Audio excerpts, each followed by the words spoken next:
have been gatekeeping something from you guys, and it's something I've really thought harder about. So I'm kind of just going out of the box right now, but because for one, I don't like gatekeeping things, especially things that are life-changing.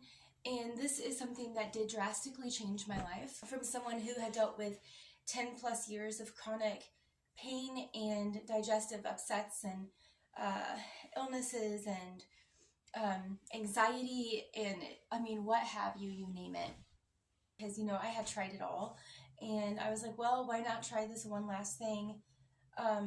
Because I was just in a desperate need of trying to fix myself. I had just reached those desperate levels. I'd prayed over and over again for God to just, you know, lead me in truth to show me what it is that I needed to do.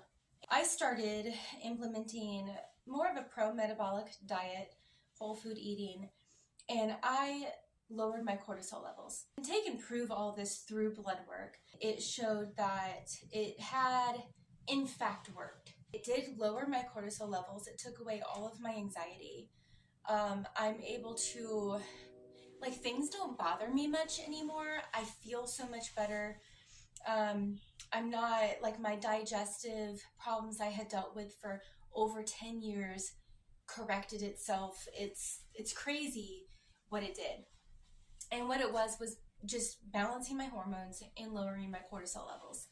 And I know that, like, all over TikTok right now, it's talking about, like, lowering your cortisol levels and stuff like that. And I just wanted someone to hear it coming from me, like maybe someone out there who was like me before really needs some help with it. And like, I'm just an ordinary person. I'm not a dietitian. I'm not a doctor.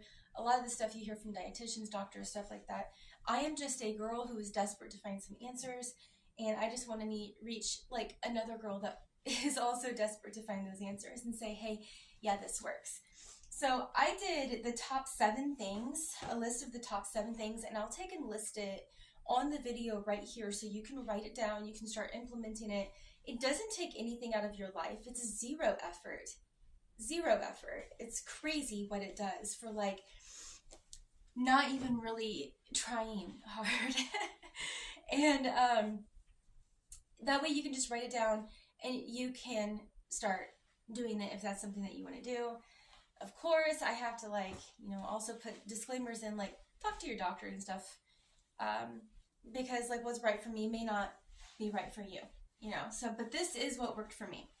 So the top 7 things that I did to lower my cortisol levels and balance my hormones. And I put those 2 things together because the 7 things that I did, kind of correlate. Like you use those 7 things to both balance hormones and lower cortisol levels. The number 1 thing that I did was I eat food before my coffee or with my coffee.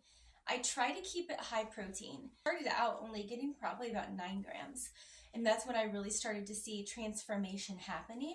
I would drink a whole A2 smoothie yogurt. I drink one of those every morning, and that's where I really started seeing the transformation happening. Hey man, I don't want this to be too long. Yeah, this is getting too long. So I'm going to take and try to hurry this up because I like to try to keep my TikToks about 3 minutes. This is probably going to like push 5 with some hard edits. And number 2 is adrenal cocktails. Adrenal cocktails, it comes in different forms. The easiest, most effective way, I really don't change it up, this is just what I do, is part orange juice, coconut water, pinch of salt, and I get trace minerals, magnesium, and put 10 drops of that in it to make sure that I'm getting magnesium into my body, because I was depleted in magnesium according to my blood test, and this brought my magnesium levels back up. Our soils are depleted of magnesium, so it's always good to try to get extra doses of magnesium in your diet.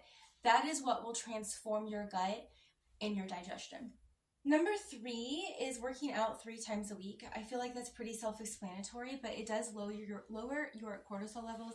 I'm not talking about like excessive training, running. I'm talking about like lifting some mild weights, Pilates, you know, something like that. Number 4 is more red light and less blue light. I found out I was also deficient in vitamin D. And so I was supposed to take vitamin D. I did. But then I found out during research that vitamin D supplements will deplete you in magnesium, and I was already depleted in magnesium. And I was like, well, this is counter beneficial. So I started this was during the summer, so it was easier, but I used my red light in like the colder months, and it kind of does the same thing for you. But in the summer, I would lay out in the sun for at least 30 minutes, just laying out directly in the sun with nothing on, no sunscreen. Like, I'm not talking about clothes. I'm talking about like no sunscreen, nothing like that. And I would expose my stomach and I'd expose my face. And I ended up boosting my vitamin D levels just by using the sunlight. 5 is allowing for more slow downtime in sleep. So you want to get about 7 to 10 hours of sleep. 10 out, like, it depends on you as a person.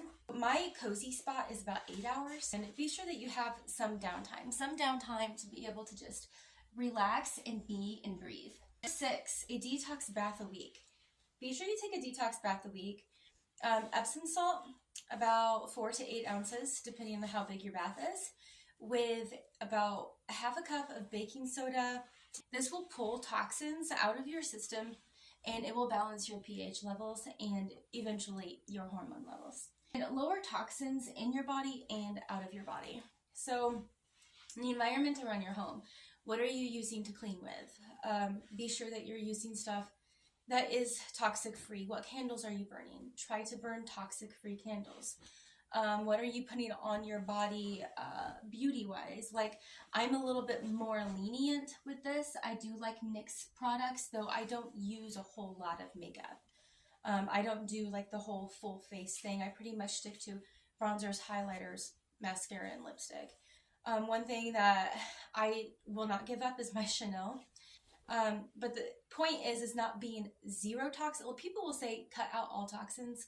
The point is not being zero toxin. The point is picking your poison, so to say. So you want to take and cut out the toxins that you can and are willing to live without. And that way it makes room for the, 1 or 2 things that you do want to keep, but that way your body's still not being overloaded with toxins. So if you wear your favorite perfume, but every other thing in your house is toxic free, that's fine. Like, there's nuance to it. There's nuance to everything, and you're not going to be perfect in everything. And if you try to be perfect in everything, that will also hurt your cortisol levels. It will just spike straight up. So try not to be too hard on yourself. And I was able to balance my hormones, lower my cortisol levels, and be the healthiest I think I've been in quite a long time, no, over a decade for sure, just by doing those 7 things. So I really hope that finds somebody. I hope it helps you out.